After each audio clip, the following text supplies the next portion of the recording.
Welcome inside the Hall of Fame. I'm Booker T, six-time world champ, two-time Hall of Famer. Got my man Brad Gilmore here with me. He's been under the weather for a couple of days. Glad to see you back. How you feel, dog? I feel good, Book. I'll be honest with you. I feel great. Whatever it was, just a little. I think it's this weather because the thing is, we're not used to. I know people around the world and other places of the country are going to say you're crazy, but 50 degrees is cold for us. Like that's a daily day. Why you think I got this Ribera jacket on? No, you just wanted to flex. No, dog, I'm serious, man. It's cold. Let's see the Ribera. Let's see it. Boom, that is right there, dog. Ribera, 1991. I've been having this jacket, man, and it still fits perfectly. So just let you know, guys, I've been in the gym. I've been training. I've been making sure I do my part.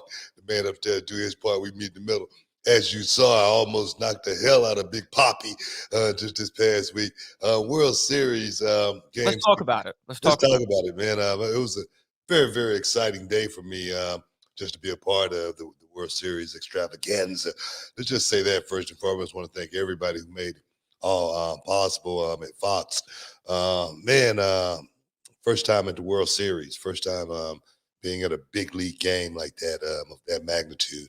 And I must tell you, man, it is different than anything that you've ever been a part of in your life. Even though we came out on the losing end, we worked our asses off to get to that point right there. And I just want to say congratulations to the Houston Astros and that whole staff for, putting up a hell of a fight all the way to the end, man, all the way to the end. It was a great time. It was fun to watch. Well, no, it wasn't. Let me not lie. Game 6 was awful for me to watch as an Astros fan. Because I knew what people were going to say if we didn't win. Oh, you can never pull it off without the sign stealing stuff or whatever. But all those people can go to hell. We've been to the World Series 3 times in the last 5 years. One of the greatest baseball teams ever assembled, in my humble estimation.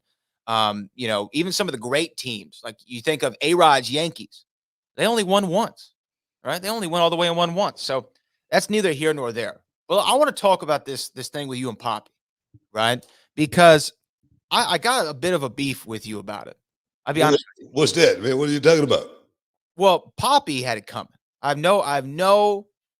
worry about Poppy, and I felt like you could have taken Poppy down, handled him. It wouldn't have been a thing. But why did my man, the Big Hurt, start getting all these strays slung his way? That man did nothing to you but honor you, praise you, and respects you. Coming in, telling me he's sucking in his gut. He's taking Nugenics. He's all hyped up and souped up. Come on, man. Why do you do my man like that? If I run into Shaq, I'm going to say the same thing to him. I just saw him promoting some stuff earlier today. He's all jacked up on G97 or something like that. I can't remember the name of it. G97. That probably is the name of it. I'm serious. I'm dead serious. It sounds ridiculous. Frank Thomas, man, like I said, I ain't got no beef with him and nothing like that. I ain't got no beef with the Big Hurt. But and the thing is, I ain't gonna just run up on him or nothing like that because he is all pumped up. Nugenics. I was looking at him and I was like, man, this dude's big. And the thing is, Big Poppy ain't no small dude. He stood up and I go, in my mind, I'm saying, I might have a little problem with Big Poppy. In your mind, and I saw what you did. You know what your instinct was when he stood up? You said, just talk louder. Just talk louder. Exactly. Now, keep yelling. It's like being in prison, man. You got to act tough. You know what I mean? You just act crazy.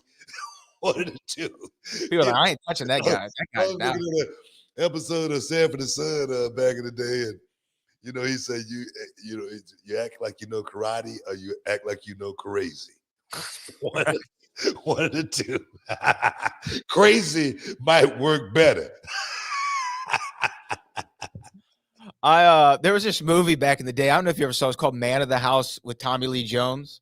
You ever see that movie where he's like the Texas Ranger? So he's a Texas Ranger and he's protecting these Texas cheerleaders or whatever because they witnessed a murder.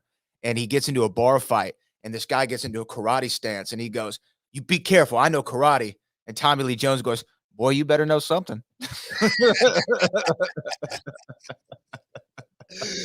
Oh, man. No, my man, the Big Hurt. I thought it was great appearance on the desk. It was great. It was awesome, man. You know, all in fun, of course. Got so much respect for Big Poppy, A-Rod, as well as Frank Thomas. Those guys have put in so much work. They're Hall of Famers, they're legends. And for me to be a part of that cast, just to be up there with those guys, man, I'm gonna tell you, man, I was like a kid at Crystal Time. I'm not the biggest baseball fan or anything like that. I don't want to profess to be or anything like that, but I love the sport, and I love playoff baseball. It's like the most exciting time of the season where you're going to see plays that you never see all season. You're going to see, double plays. You're going to see guys, pick it up on one hop and boom, get it there, at the last second. You're going to see guys actually, hit a infield single where it should be an out, and boom, you see a guy, boom, make that stretch. You know what I mean? It was a monster, man, to be a part of it. And I must say, man, big ups. Big ups to my city, Houston, man, for always showing love to the Booker, man. I appreciate you guys, dog. Yeah. And you know what? Blessings to Big Poppy for being in that chair. Because remember, what was it? Just like was it 2 years ago or a year and a half ago? Yeah. He was shot, and was able to recover. And I mean, it doesn't look like he's missed a beat. No, man. I mean, mistaken identity too. That's what was so crazy about it. You know what I mean? How do you mistake Big Poppy for somebody else? You know what, man? All that, they all saying all brothers look alike. That might be. I don't think that. Don't put that on me. Don't make it seem like I would know that. Yeah, you part of it. You part of it. Booker's like, you know what you say all the time, Brad. You know what I'm saying? But no, man, what a great time. I actually ran into Shane O'Mac. Just being a regular Shane O'Mac, you know what I mean, dude. You told me that. So he was at the World Series? He was at the World Series. We're leaving, and we was getting out a little bit before the crowd. And I saw Shano getting a fish basket and a beer. Just a regular dude, man. And it was like he was just there having fun. He was by himself. I don't know if he was sitting with anyone or anything like that, but when I saw him, he was by himself, and I was like, it was just so out of the blue. But he was just being a regular guy out there enjoying a day of baseball and the World Series, man. It was awesome, man. Did you stop and talk to him? Yeah, heck yeah, we had words, talk for a minute. And but like I say, man, the people in the stadium, man, they were showing me so much love. They had to get me up out of there. But I had such a great time, man.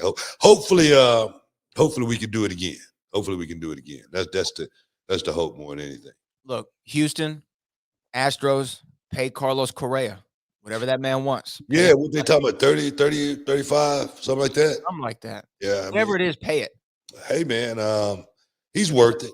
He definitely was a guy who came through in the clutch in so many occasions for that team. So if it's anybody that deserve that check, man, pay the brother, man. Pay the brother. Let's see if we can do this one more time, because I had a whole lot of fun, and I'm looking forward to being the special guest, the special hype man. Just call me Flavor Flav of the Astros, doing it and just making everybody pumped up, just getting everybody hyped up. That's my job. So hopefully we can do it again next year. Maybe the Texans could do something. You become like one of 3 guys from Houston that they call, like the sports teams call to do things. It's either you, Slim Thug, or Travis Scott. One of the 3 of y'all are going to be at the game. They're calling one of you. Yeah. And I'm going to tell you right now, I top off both of them suckers. 4 guys just getting stray bullets for no reason. Man, I'm just saying, man. I'm just saying. Big Hurt. Big Hurt, that's my dog, though, man. I like I say, man, just to be on the stage with a brother like that, man, you just don't know. I was so nervous at the same. It didn't look like it, I'm sure, but I was so nervous doing that. I was like, I almost, I wanted us to make it Game 6, but in a way, I would have been mad if we wouldn't have. But I wanted to get there, and I wanted to do it. But under pressure, man, those moments, man, are all scary moments for me. I always say, man, I got the sweaty palms. I'm always totally just nervous. And you saw how I walked up the steps. I don't know if you got a chance to see that, but I walked up the steps holding on to both rails to make sure I did not fall down. You wanted to make it look like you were power walking. I was not about to pull a Titus O'Neil, okay? Worldwide? Worldwide. I was going to do it. We got to take a break, guys. Going to be back in a minute talking about UFC 267. Went down as well this weekend. We definitely got to talk about that. Big spoiler just came across the board. Hey, guys, stick around. We'll be back in a minute. Las Vegas, Nevada. A city filled with big lights, big money, and big dreams. Where people from all over the world come to live out their fantasies. But Las Vegas is about to have something it's never had before. It's about to get a big dose of reality.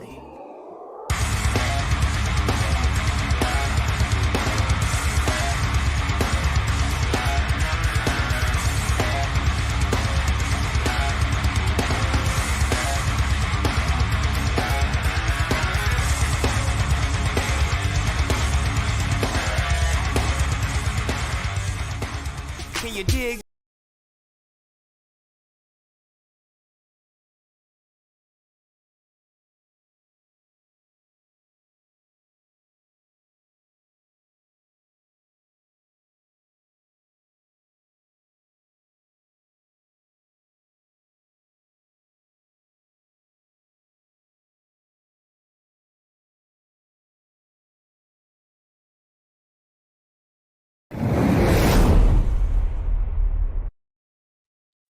Welcome back inside the Hall of Fame. And of course, guys, November 19th, it is going down.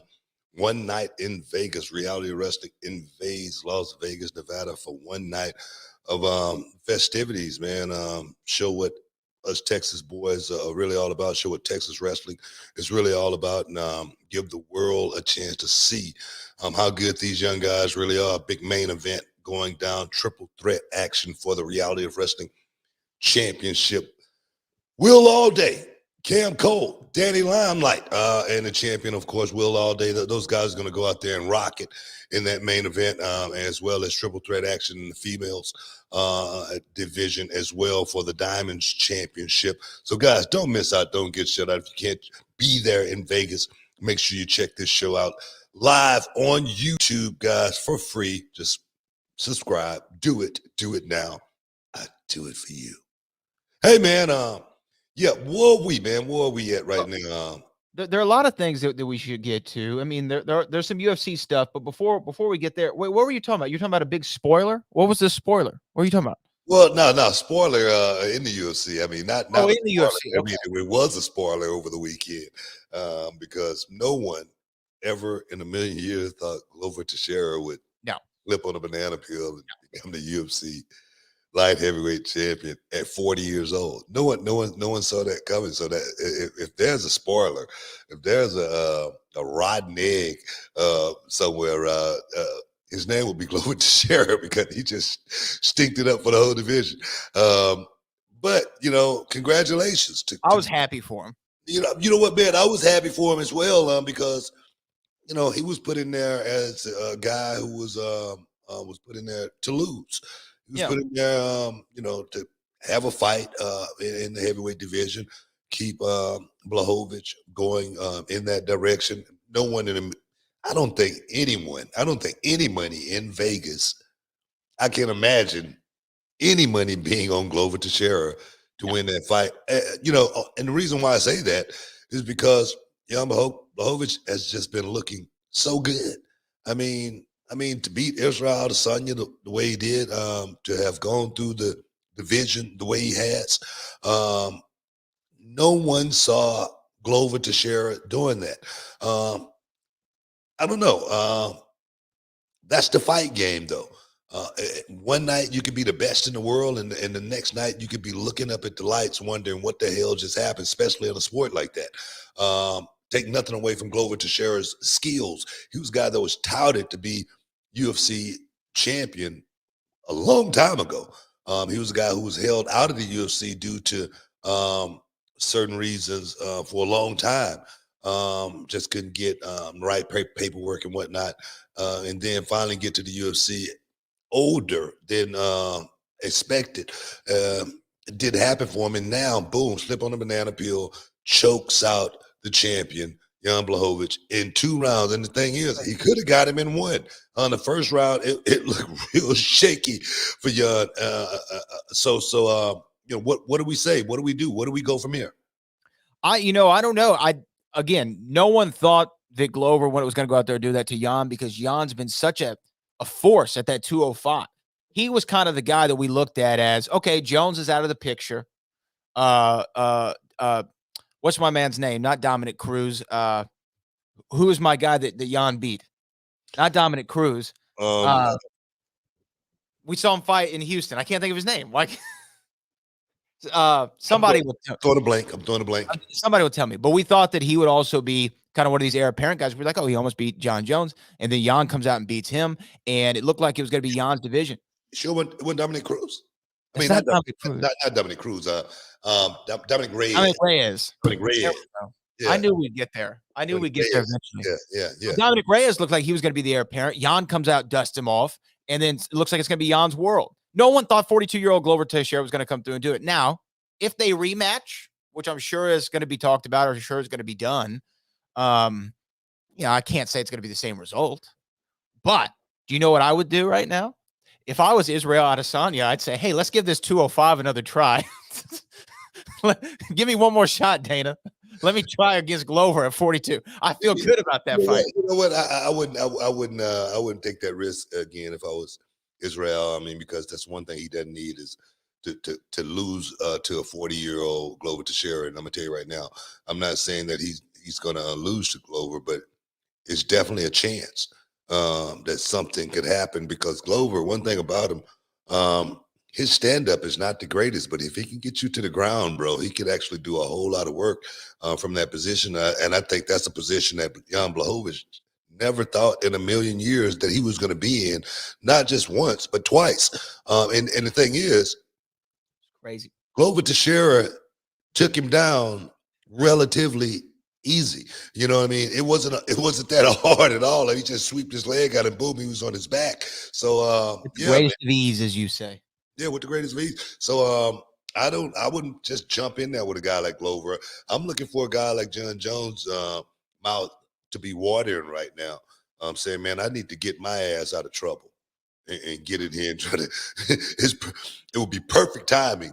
But he's beefed up now. Like, he's ready to go at a higher level. Yeah, but still, man, if it's money calling, and it's down the table for me to get, I'm gonna get it. John Jones gonna have a hard time in the heavyweight division if he ever makes it there. I'm just saying, if you got money on the table like a Glover Teixeira, if I can get back and make that weight and do it, I would take that fight before I take any fight in the heavyweight division, because the heavyweight division right now is looking raw. It really is. It's looking raw, and we're going to see exactly how raw it is after this next big mega heavyweight title fight coming up here real soon. We got UFC coming up this weekend as well. 268, big card, huge card. On Covington, definitely want to weigh in on that one right there, as far as it's heating up. And what do you think is going to happen, in that fight? Well, yeah, here's some of the fights that we have. We're going to have Usman versus Covington 2, of course. Rose Namajunas, Weili Zhang 2. And then Justin Gaethje versus Michael Chandler, which I think is a really interesting fight. But to start in this next one, Kamaru and Covington, I expect Kamaru to go out there and win. Now, I think, though, we misremember their first encounter. You and I don't, but I'm saying as a generalized population, we misremember. People think that Kamaru went out there and dusted him off, when Kamaru really, up until the last 2 minutes of that fight, was in the fight of his life. It was the best Kamaru Usman fight as far as a pound for pound perspective, because he and Colby Covington were standing in their square. They were throwing blows. The thing that Kamaru has against Colby is he hits much harder. We saw how viciously he knocked out Jorge Masvidal. You're never going to see Colby Covington knock anybody out like that. What Colby tries to go out there and do is use his gas tank, which is one of the best in the whole division, and powder you with a bunch of punches that don't have a lot behind them. That's not going to get the job done against a Kamaru. Colby's a great wrestler. Kamaru's a much better wrestler. So that's not going to be an advantage for him either. I see Kamaru winning this fight. I don't think it's going to be as thrilling as their first encounter, but I could see it going the distance. How long has it been since we've seen Colby Covington? Colby's last fight was against Tyron, right? And how long ago was that? It's got to be like 8, 9 months, right? Maybe longer. It might be a year or more. Let me look. I'm looking right now. It's got to be a year or more. We've come a long way since that fight. That was September 19th, 2020. So yeah, about 13 months. Yeah, that's what I'm saying. This guy's just been off waiting, and the thing is, the reason why Kobe Covington hasn't fought because he's been waiting for this opportunity against Usman. And the thing is, it was a safe bet. It was a safe bet that Kobe Covington was going to get a rematch. But Kobe Covington made sure that rematch happened by not going out there fighting anybody because his ass probably would have got whooped. No, I'm saying that because the division is stiff.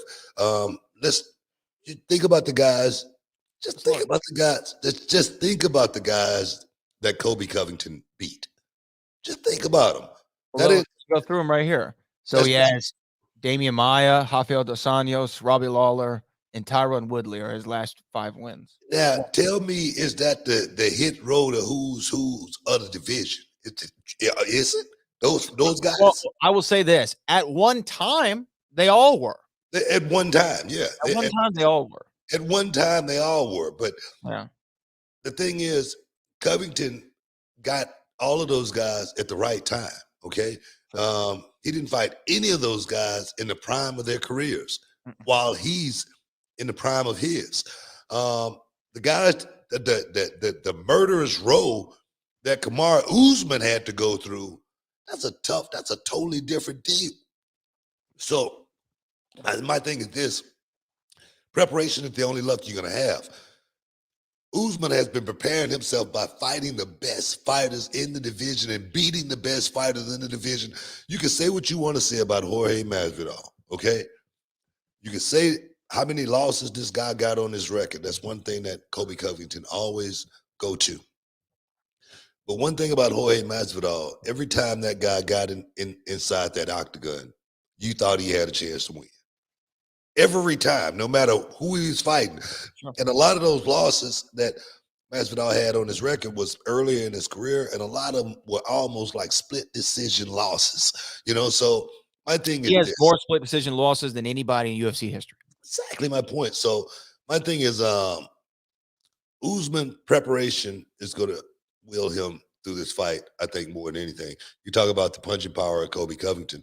The first fight, I saw Kobe Covington unload a fuselage of punches on Kamaru Usman, and not one of them seemed like they hurt. Exactly. He's just going to come at you with volume. That's all he did. He got bing, bing, bing, but he did not get rocked. He did not waver. He did not stagger one time throughout that whole fuselage. So my thing is this: how much better can Kobe Covington be since that first fight? We know how good Kamaru Usman has gotten since that last fight, especially from the stand-up perspective. So we're going to see exactly how this thing. I'm damn sure going to be watching Saturday night. This is a great one. I cannot wait. I definitely will be tuned in. So guys, if you're anywhere near television, you want to miss out. You don't want to get shut out. Guys, stick around. You're in the Hall of Fame. We'll be back in a minute.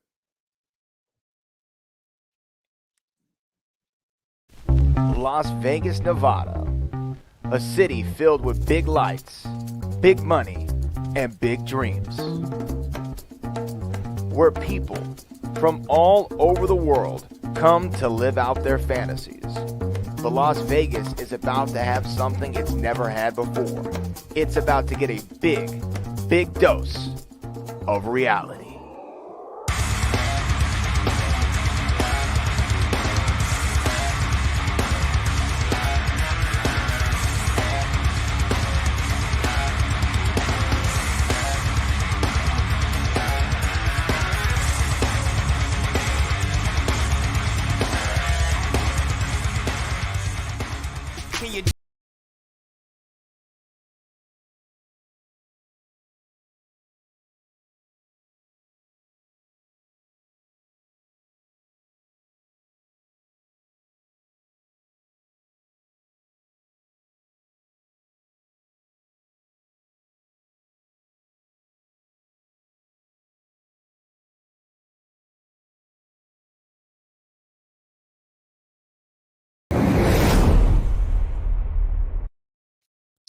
Welcome back inside the Hall of Fame, guys.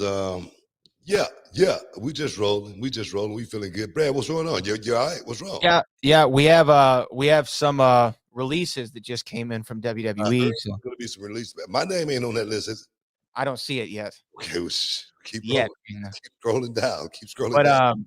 here are the names though that we have so far. Frankie Monet, WWE released, which is Taya Valkyrie, of course.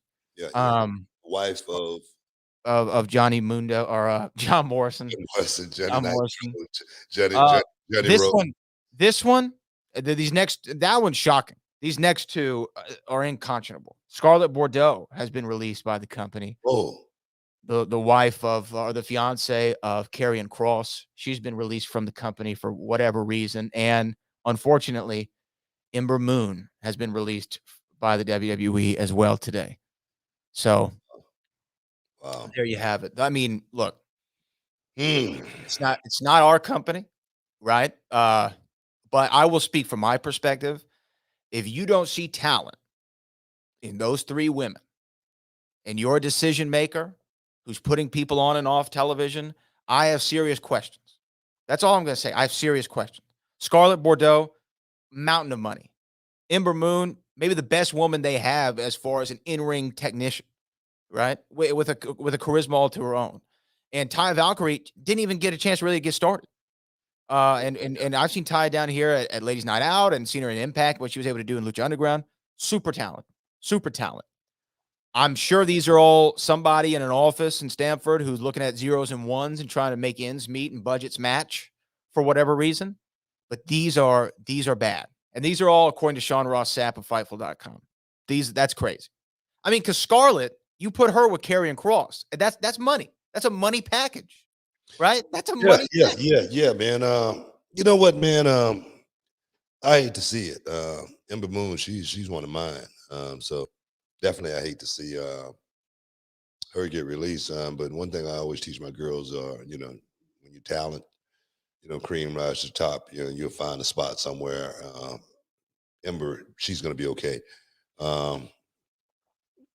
The business decisions as far as Scarlett, I don't know. I don't know what's going on with that. I don't know the behind the scenes dealings that go on with stuff like that. The Frankie Monet thing, I thought she was talent. I thought she was money. I thought she fit right in.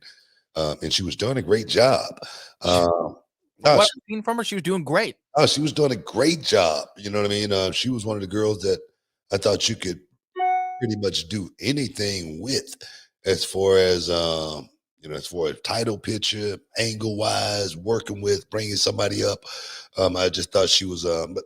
But I tell you, man, the business has changed, man. The business is totally different than it was back in the day. Job security these days is nowhere near what it was back in the day, and that's due to, man, I hate to say it, man, I hate to even talk like that, but a lot of, just say for instance, the like Ember Moon, Scarlett, Valkyrie, they've been out there, but their names hadn't been out there enough to where they are made to where these are people that we can't get rid of. These people that we can't replace. Back in the day, when somebody came on board, just like, I'm just giving an example, Medusa. How many Medusas were there? One of one. Exactly my point. You know what I mean? Luna Vachons. One of one. Exactly my point. You know what I mean? So it was a whole lot different, than being able to. It was harder to replace, someone like that. When today, it's an abundance of talent. I said it once. I said it again. The business is as hot as it's ever been today, as far as young people trying to get in it, because they see, man, this thing here, man, this could really be a career. This could really be a deal that take me to another. People see guys like The Rock. People see guys like John Cena, Batista doing movies. How this business has changed their lives. I'm gonna tell you right now, there's so many young people wanting to get in it. But I'm gonna tell you, those ones that's irreplaceable, they're few and far between in this day in this stage of professional wrestling. I could be wrong, but I don't think I am. But sometimes you have to allow talent to get to a place to where they're irreplaceable, right? Like to me, Roman Reigns, when he comes into NXT, even when he comes on the main roster back in 2012 or whatever that was at Survivor Series, I mean, at the time, take him or leave him. Like if I found out a year later they cut Roman Reigns, they'd be like, oh man, I saw something in that guy, but whatever, he'll have a career somewhere, right? But once you gave him time to develop, you put the right resources behind him, you gave him the right direction, he was able to find his character, he's irreplaceable. You're never going to get rid of Roman Reigns. As long as Roman Reigns wants a job at WWE, he's going to work for WWE. For Scarlett, for Ember, and for Taya, I don't think that they were given that same opportunity.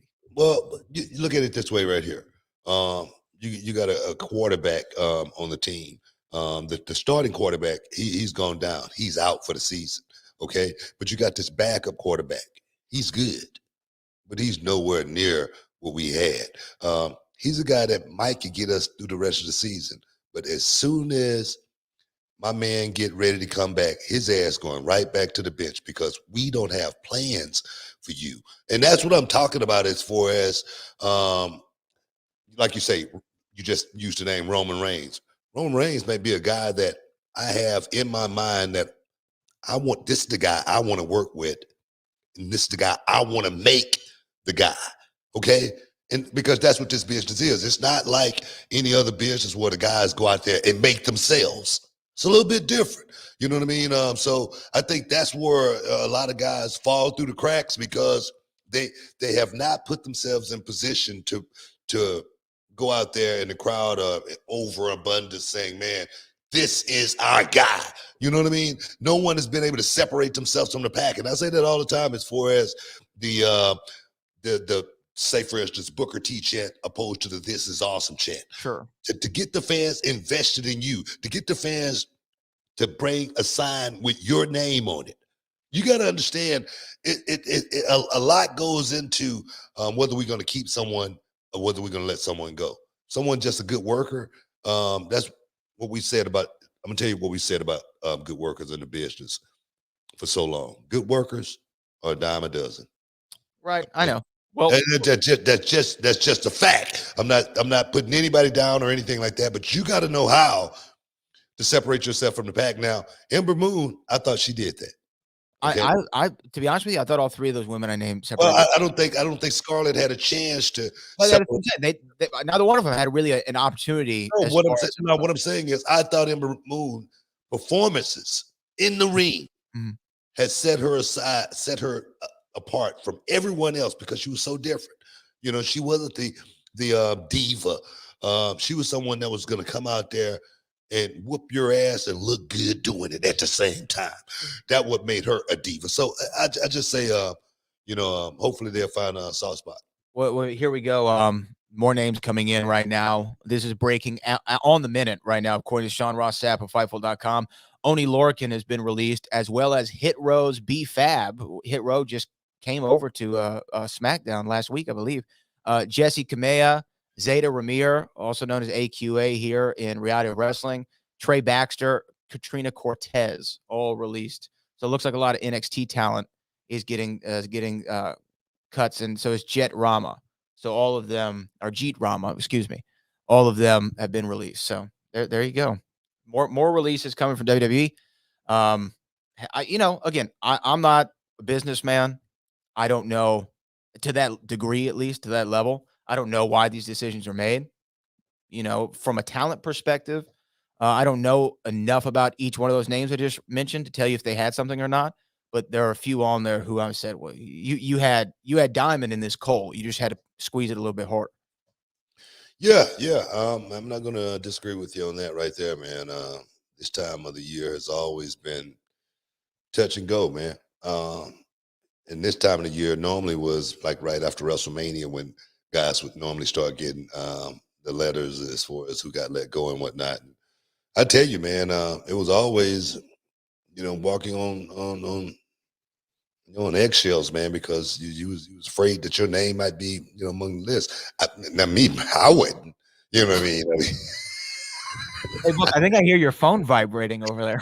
The 203 number calling you over there. You better So knock on some wood, sucker. No, no, no, around firing times, man, I was never really worried. I mean, seriously, throughout my whole career, I knew that this time of the year was going to come and guys were going to get let go. I never was worried about, getting let go or anything like that. I always felt like I was one of the guys that set myself apart from everybody else on the roster. And then also, if I did get let go, that's the only thing that they could do was let me go. I could go somewhere else, So I always had, faith in myself to be able to overcome no matter what situation you put me in. You ain't gonna break me, and I feel like my girls, AQA, definitely gonna have to. Ember Moon is definitely gonna have to think about those talks, man. Your talent, cream, rise to the top. Go out there and get the job done. Don't let nobody hold you down. So I think they're going to be all right, guys. Stick around. We got a whole lot more to talk about. Story time in the hall coming up. Stick around. We'll be back in a minute. This is Booker T World Gym Arena in Texas City, the home to the Reality of Wrestling Training Center. It's a 20,000 square foot facility with more than 50 full-time students and wrestlers from around the world. Inside the World Gym Arena sits a 9,000 square foot venue set up for weekly shows. From on top, 1-2 moonsault, where our students showcase their skills in front of a live audience. What he's done here is awesome.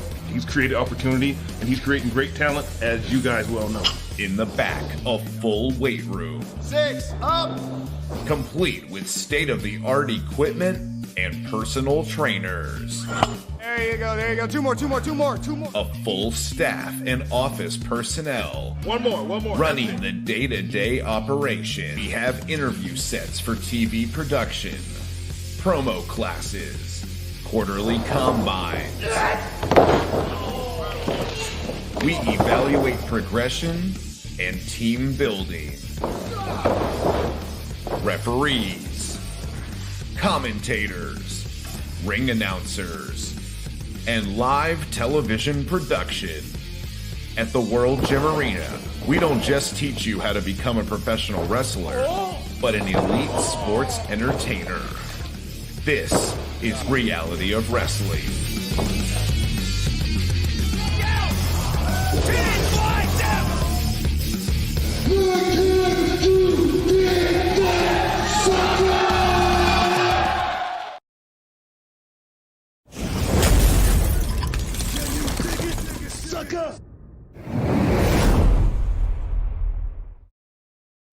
Welcome back inside the Hall of Fame, guys. I'm Booker T, 6-time world champion, along with my man Brad Gilmore. And I thought we should, get into a little something that I was listening to earlier this week. We call it story time. Story time inside the Hall of Fame.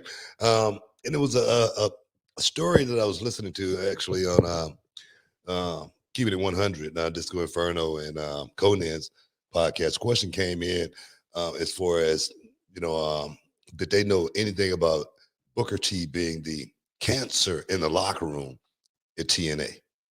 So just something I thought I had to clear up, because TNA is a company that I worked at back in early 2000s. And I worked there for 2 years in TNA.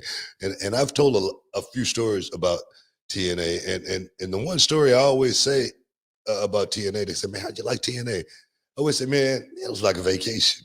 I would go there, once every 2 weeks, for a couple of days and do a show. It was at Disney Studios. We could actually go, get on the rides and hang out and have fun. It was so laid back and kicked back to the point to where, man, it was chill. So I always tried to give, TNA a good rub. Cornette, I think, was working there back then. I think he was a part of, saying, how, I don't know if he was saying how miserable I was. And so I hope this gets back. I just want to talk about my time in TNA for a second.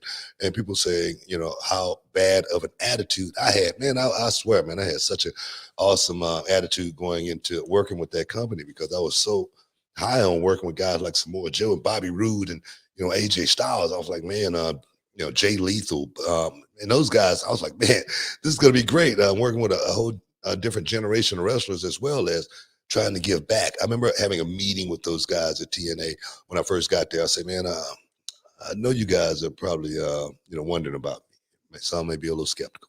I say, but I'm here to help you guys. I'm here to help each and every one of you guys. And if it's anything that I could do, just let me know, man. I know you guys are seeing guys come here from the big company and get their paycheck and you guys, still in the same place. I say, but I'm here to help you. But more importantly, I'm gonna prove it. I remember one time we went overseas, and this is where I think I got a really bad rap as far as me being in TNA. We went overseas, and all of the boys, we're working so hard, and we got to the building, and we had no catering at the building, zero catering for the boys. And a lot of guys in TNA, those guys weren't making a whole lot of money or anything like that. Me personally, I had a credit card, so I could get some food if I wanted it. But I felt really, really bad for those young guys. Remember, after the show, they wanted to stop at a food truck and get some food for the guys. And the guys would have had to buy their own food. And I pitched a fit. I went off. I went crazy. I lost my mind. Okay. Continental champion. He is Rolling Stones. Oh, I don't know what happened there. But maybe that's where I got the bad rap for a second, because I was speaking up for the boys. I made sure I spoke up for those guys, because those guys, like, dropped off on a island and said, find some water and food on your own. You ain't get no credit. Goes like one of these survivor missions or something like that. That's the way it felt for me. And I was really ticked off that those guys were treated that way. I remember coming out of my pocket and buying some guys food because they didn't even have a credit card of their own. So I was pretty ticked off about it. Yeah, I remember being in TNA and having to catch a bus ride like 8 hours to catch a 1 hour flight. And did I get hot about it? Yeah, I got hot about it. Did I get hot about when they asked me to do a media day and they asked me to, do it in my own car instead of sending me a car to take me around? Did I get upset about it? Yeah, I got upset about it. And maybe that's where people think, what Booker T is, maybe not a team player. But I think everything that I did, and you could talk to the guys like AJ, you could talk to the guys like Jay Lethal, Awesome Kong. Talk to them. You ask them, did Booker T make TNA a better place for them? And I think all of them in unison would say, hell yeah. Well, I've never heard about you being any sort of cancer in the locker room. I've never heard that before. I don't know where the fan got the question from or why that was brought up. I just remember, and I've told this, I think, before on the show. I remember one time we were backstage at a SmackDown a couple years back. We were doing the old show, and you went off to go do something, and we were about to interview AJ Styles, and then you left and did something, and I was sitting there with AJ, and we were just talking, and he was like, "Oh man, Book, when we were in TNA, he was so great," and he started telling me stories about things that you taught him that he still does today, right? He's like, "Man, I'm so glad that I had that opportunity." I'm paraphrasing, but that's what he said. So, and that was coming from the biggest organic star that TNA created, who wasn't at that level yet when you were there. So, at the beginning, right? Because when you came in 08 or whatever it was, AJ wasn't. He was known. He was up on the card, but he wasn't top tier. No, he was their guy. He was their franchise guy. Let's just say that. Franchise guy for sure. Yeah. But I'm saying he wasn't the AJ that we know now. No. This well-polished #1 guy anywhere in the world. Give him 7 figures, right? So I think that if anybody could have said, yeah, Booker held me down, Booker held me back, Booker didn't help me at all, AJ would have said it, or he wouldn't have said anything to me. If I said, how was it working with Booker and TNA? He would have been like, oh, Book was there. Yeah, right? Yeah. Are any of those guys? Like I say, I don't know where this rumor got started or anything like that. But I can tell you this: you talk to any of those young guys, and you ask them, was Booker T good for their careers? Did Booker T do everything that he possibly could to help them? Did Booker T ever? Was Booker T ever in a position to hold one of these guys down? And he did it. None of that is going to happen. So when I hear stories like that, Booker T was the cancer, Booker T was hated in TNA. Well, damn it, they might have hated me, some of them, because I told them that, you don't send me a stretch limo, I'm not leaving my house. You know what I mean? Look, I'm not doing. I remember being overseas, and I remember saying, if we don't get food, don't ask me to do anything outside of wrestling on this tour. Okay, because that's the only job requirement I think I really have that I should hold up, and that's going out there and wrestling. And the only reason I was willing to do that was because of the fans. But I say autographs, signings, anything outside of that, don't ask me to do nothing. And I was pretty hard about it, and I was pretty adamant about it. I did call it the Romper Room Tour because I felt like this was a major company, and I felt like those guys that put in so much work, those soldiers, they should have got a whole lot better treatment than they got. And if that's why if that's what made me the cancer of the locker room, so be it. I'll be that. But at the end of the day, I think the guys at that company benefited more than for that 2 years than anybody that had ever come in from outside of TNA. Now, I'm gonna leave it at that. I know it's gonna be another Booker T hot take, and that's why I would love to get certain people that was there who saw it up close and personal to talk about it. And set the record straight more than anything. Did you say Cornette started this? Well, I think he had something to do with it. I think he was, they mentioned his name when they was talking about it. Okay. And Cornette, come on the show. And the thing is, all that smoke, Cornette. No, and the thing is, I don't even remember Cornette being in TNA when I was there because we really never had any. The person I dealt with more than anything was Dutch Mantell. And Dutch Mantell, we got along real good. Dutch was a professional as far as knowing this business. And if you can, want to be around anyone and learn from Dutch Mantell was the guy. So I was around Dutch a whole lot.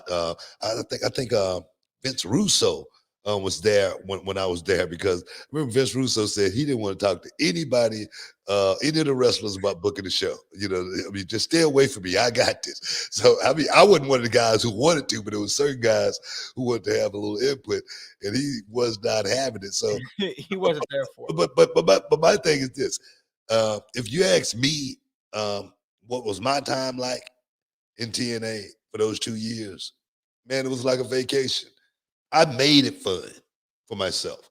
And then at the end of my 2-year contract, I left, but I fulfilled every day of my contract. Not one day did I say, no, I'm not coming in or anything like that. I fulfilled every obligation on my contract. And for people to say anything negative about me as far as that company go, I wish they said it to my face. I wish I knew who the sources were. I wish I knew opposed to people just saying Booker T. We've heard sources say. Let me know who the sources are so we can talk. I ain't trying to put no hands on anybody or anything like that. I just want to know who would say something like that, knowing what kind of person I was in total nonstop action wrestling. I'm just saying. Hey man, we got to take a break. We'll be back in a minute, talk about it a little bit more.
sucker!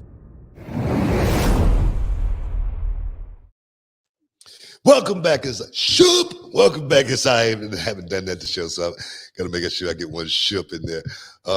What's on your mind, man? What's on your mind? Look like you got something on your mind. Yeah, we have a bunch of more names who have been released. My name ain't on there. Your name's not on there All right. yet. I'll Not yet. Graham Metalik has been released. Lindsay Doraldo, Karrion Kross has been released by the WWE. Nia Jax has been released by the WWE. Harry Smith, Mia Yim, and Keith Bearcat Lee all been released by the WWE, according to Sean Ross Sapp. What do you think of that one, Book? Wow. Keith Lee, we just talked about on the show. Karrion Kross, Scarlett just got released. Mia Yim, I believe, is the I believe she's a significant other to Mr. Keith Lee, I believe. She got released. Harry Smith, who they just brought back, got his release. Nia Jax, also kind of a crazy one.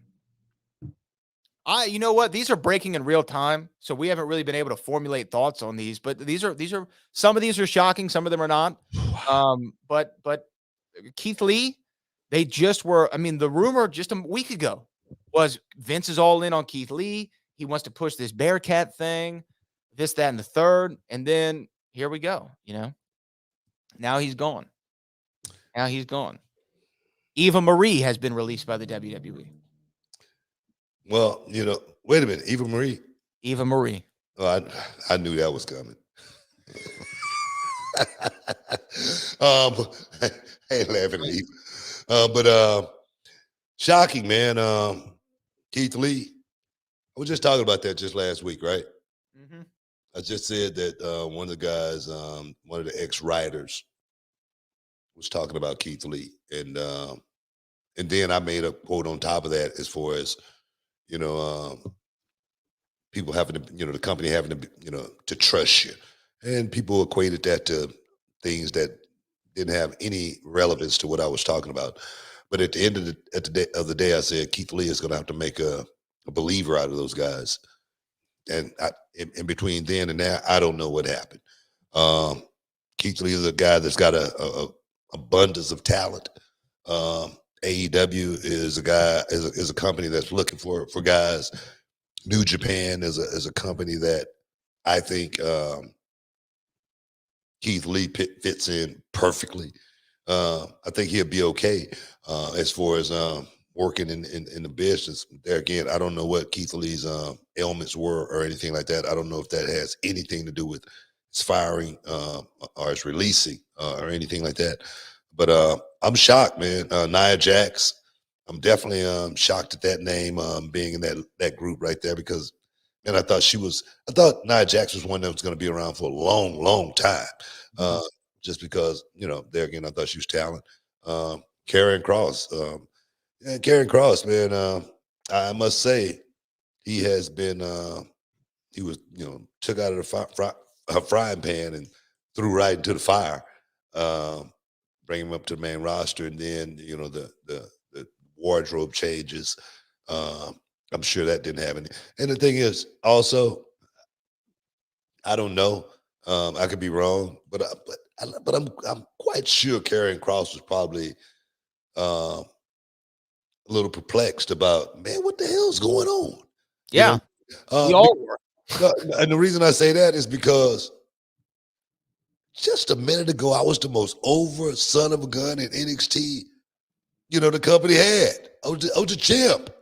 And then all of a sudden, you know, come over, like I say, wardrobe change, no Scarlett. The fans not buying into it at all. Lose on my first night. Exactly. I'm sure he had to be wondering what the hell was going on as well. So I don't know, man. There again, man, we're in a different place, different time as far as this business going. For me, it's hard to speak on it. I'm gonna have to let one of these young guys, I'm gonna bring one of these young guys on the show and let them talk about it, because it's hard for me to speak on what they're going through right now in this turbulent world of professional wrestling and trying to keep a spot. Back in the day, it was only so few spots, but once those spots were was secured, they stayed secured for a long damn time, you know, and the business has changed now, man. You name me 10 guys that walk out of the curtain that make you feel a certain way. Right. I mean, it'd be hard. It'd be hard to do. Right. It will be very hard. You Now, might be able to get there, but it's not like back in the day. you know what? You're not going to even be able to get there. You're not going to be able to name 10 guys that make you feel a certain way when they walk out of the curtain. You're not going to be able to do it.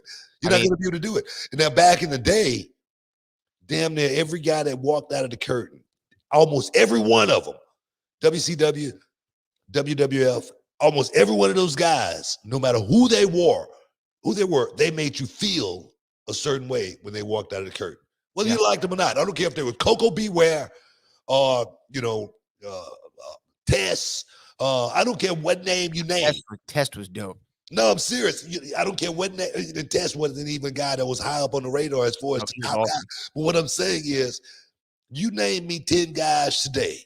You guys out there in the chat, you put them up.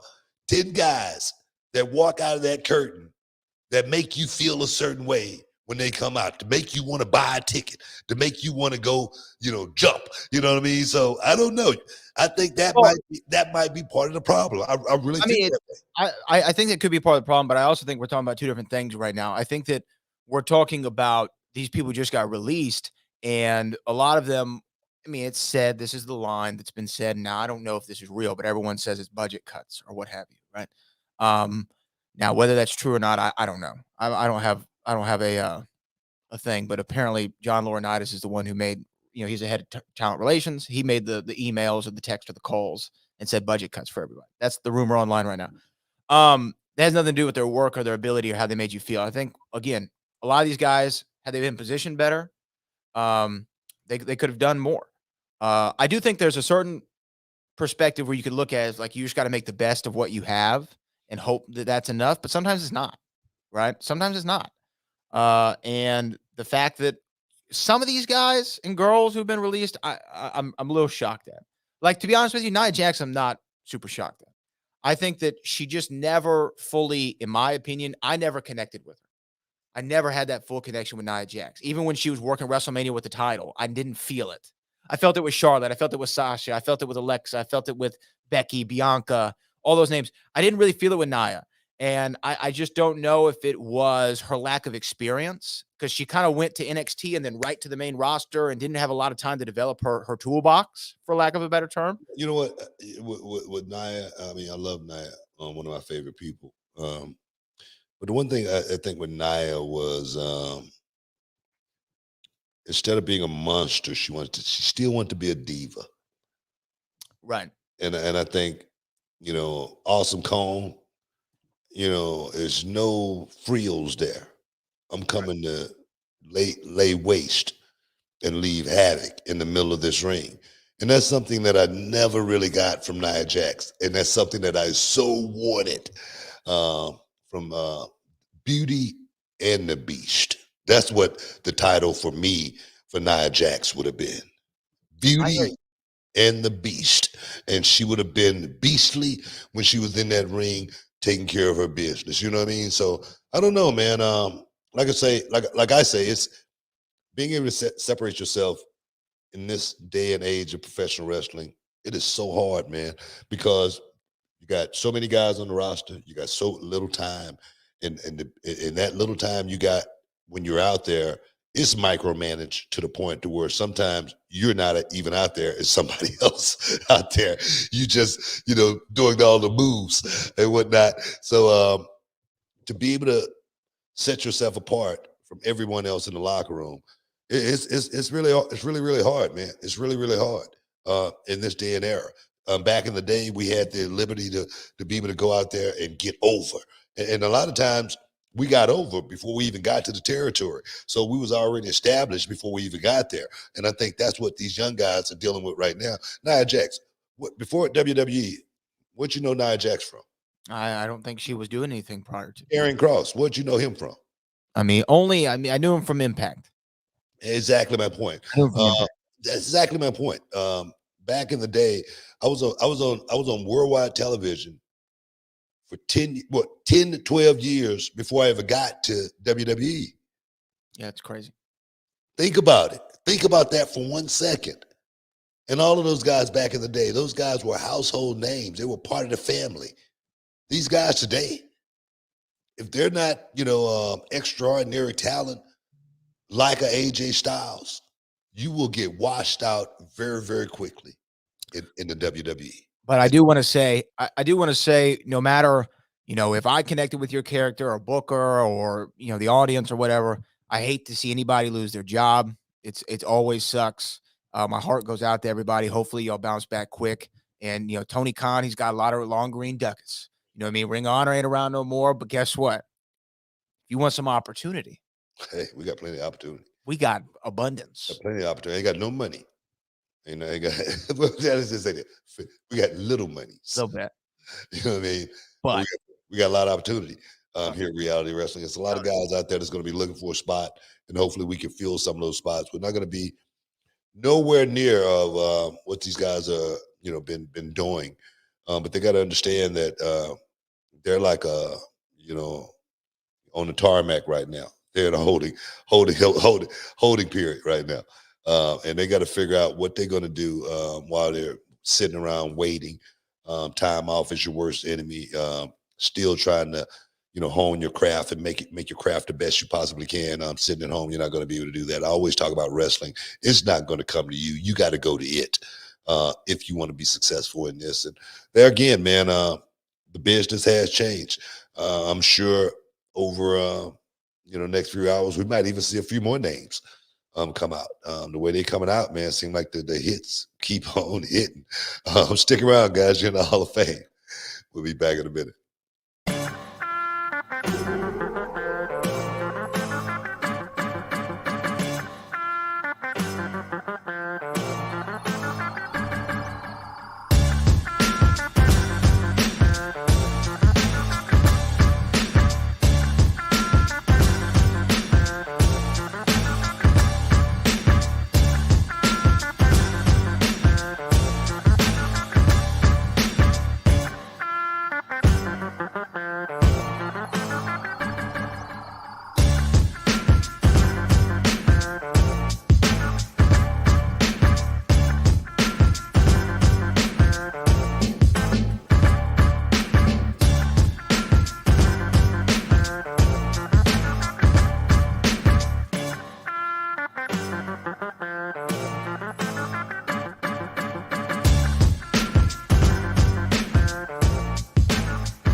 Ship.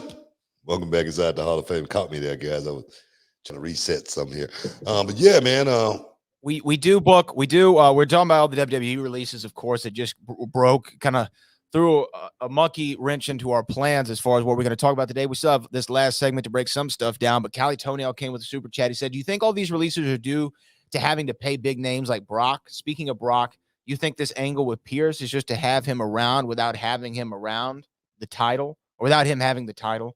WTF, SMH, Nia Jax. I'm sure, Book, to afford guys like Brock, other people can't get paid as much or at all. I don't think that that's the reason. I don't think Brock's salary is the reason Nia Jax and even Marie were cut today, in my opinion. I don't think that's the reason. Budget cuts. People might say, WWE got enough money to pay, every wrestler in the country. Well, that wouldn't be a smart business model if that was the case. Having high dollar guys on the roster is something that we've always had. You don't think Stone Cold Steve Austin was getting paid. You don't think The Rock was getting paid. Triple H and those guys. I mean, guys always been getting paid, big money. But I do think, I really honestly do think this budget cut thing is real, because just think about it. WWE made no gate for over a year. Okay, and one could say, oh, well, they got a a limitless amount of money. Well, if you're thinking that way, you're not going to keep a limitless amount of money for very long. If that's your blueprint, if that's your motto, I think WWE is in the same boat. Every form of entertainment was in over this last COVID, year and a half. Broadway, NFL, NBA. Even though those guys, didn't cut anybody, they can't cut nobody. Players Union, they got all kind of different things that WWE don't have, as well as WWE's roster is so much more vast and much more bigger than all of those put together almost. So budget cuts, business, fans, no fans. You may not be a businessman. You may not have a wrestling company. But I do know not having fans at Reality of Wrestling over this last year and a half, we almost had to close our doors. I do know that. Yeah. I know I stayed up late at night, many a nights, wondering, man, we're going to have to shut this thing down because we are making no money. Thank you, YouTube.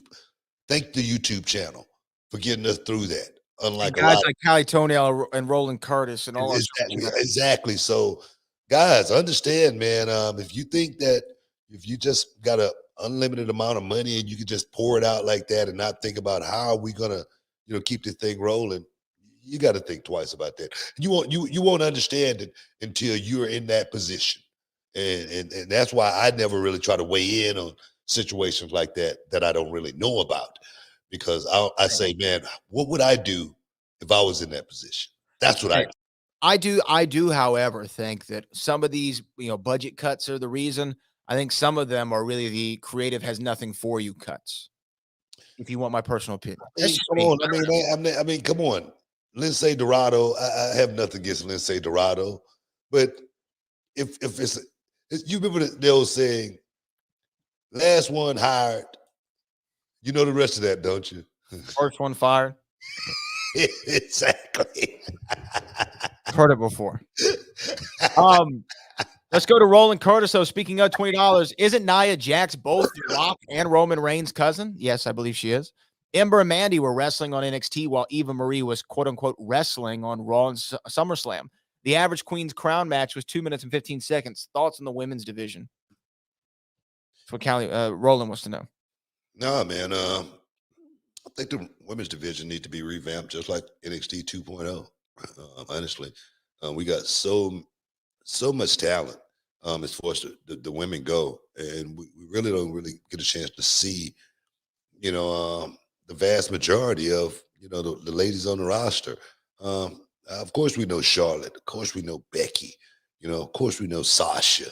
Who else is out there? Other than Mandy Rose and her crew. That you really want to look at and watch and go, man, I need to see them. I need to see more of them. And it's because Mandy Rose, she's been given an opportunity, but she's taken full advantage of going out there doing what? Making you look, making you feel a certain way, and making you want to tune in when Mandy and that crew walk out. Toxicity, is that the name of it? Toxic Attraction. Oh, okay. Toxic Attraction, and I thought toxicity sound better than me. Skipper of Elix. Like the skipper of Elix. Exactly. It sounds better, but as far as standing out and making you want to see them, but I think it's got to be a whole lot more of that in the women's division in order to really make an impact, and that's just my opinion. Before we wrap things up here for the day, couple other things that I think we should touch on. First one though is let's just finish quick predictions for UFC 268. We had two other matches that we didn't get to talk about. That's Rose Namajunas versus Weili Zhang 2. And of course Justin Gaethje, Michael Chandler. Who do you have for both those, Book? Man, I'm gonna tell you right now, it's gonna be so hard for Rose to duplicate what she did in that last fight. She was sensational in that last. And the thing is, you cannot say that Weili actually lost, even though she did in grand fashion, but she never got started. We never got a chance to see any of what she is actually capable of going out there and doing. And I think this fight is going to be a totally different fight. It's going to be hard to pick the winner, man, but I tell you, man, the confidence of Rose Namajunas is unflappable. So definitely, I'm going to go with the champ. But Justin Gaethje and Michael Chandler, that's a great matchup on paper. Two, sticks of TNT dynamite just going to go in there and throw. Michael Chandler, the kind of make or break moment for him. Not a make or break, but it's an important moment in his UFC career. Coming off, he had that big first win, and then going up against Charles Oliveira for the title in your second UFC fight, didn't get the job done. Now you're going against the former interim champ and Justin Gaethje. This is a big moment for him. Yeah. Both of these guys fight very violent, and that's what I think that's going to be the demise of Chandler more than Gaethje. Gaethje definitely has honed his skills as of late, being a guy that's totally in control of what he's going out there to do. As far as getting his work done, Michael Chandler has always been a guy that's has always been under control as well, knowing exactly how to stay on that straight line. Also, I just think the power of Justin Gaethje is going to come in effect in this fight somewhere, and we're going to find Michael Chandler looking up at the lights, saying, "Man, welcome to the UFC." But it's going to be a good fight, and not to say for a moment here. Not to say that Michael Chandler can't go out there and win that fight. I just think Justin Gaethje is going to have a little bit more as far as his range as well as his punching power, and that's going to be the difference in the fight. Last thing here that I want to talk about before we leave today. This was put out by WWE on social media this month. I believe is the 25th anniversary of The Rock's debut in WWE, and they asked this little poll out there: who is The Rock's greatest rival? You were mentioned amongst the 9 names. It's Undertaker, Hollywood Hogan, Mankind, Kurt Angle, Stone Cold, John Cena, Ken Shamrock, Triple H, and Booker T. I want to know Booker T's opinion. Who is The Rock's greatest rival? Hey man, I'm glad to be. I'm glad to be on the list. I'm glad to get a mention, but I was nowhere near The Rock's greatest rival. I would say, Stone Cold Steve Austin. Yeah, right. If anybody could, say different, I challenge him because Stone Cold Steve Austin and The Rock, those two names just go together as far as WWE. And the reason I say that, the reason they go together so well, man, I could just see the dollar signs. I could just see the cash, man, being printed as far as those guys drawing the house, selling it out, the merchandise, Stone Cold vest, man, it was crazy. So yeah, Stone Cold Steve Austin, I give him a nod. All right, and Jamal Studmeyer says, Booker, your segment with Ortiz and Big Hurt during Game 6 was classic. So hilarious. Yeah, man. Heck yeah, man. Like I say, a dream that I never had, man. I tell you, just put the work in, young people, and you never know where you're gonna find yourself, because me, young kid from South Park, Texas, right here in the H-Town, growing up the way I did, never in a million years I saw myself on stage with, Big Poppy, A-Rod, Big Hurt, Frank Thomas. That was, man, something that you could only wish for. And it just lets me know that anything is possible, man. Anything's possible, because I was on the stage with three of the greatest legends that ever played the game. Unbelievable. And a guy named Kevin Burkhardt. Not Kevin Bernhardt. Kevin Burkhardt. He was cool though, man. He was cool. He was cool, man. But like I said, man, for me, that was a moment that, can never be touched, man. That can never be taken away. Something I'll be able to talk about, something that my kids will be able to remember forevermore, man. So just keep dreaming, y'all. Just keep dreaming. Dream big, because anything's possible. Hey guys, want to thank you guys for hanging out with me inside the Hall of Fame today. Bradley, as always, glad you're back on track. Next week, same place, same time. We're gonna get it done. But right now, peace. We out. Can you dig it?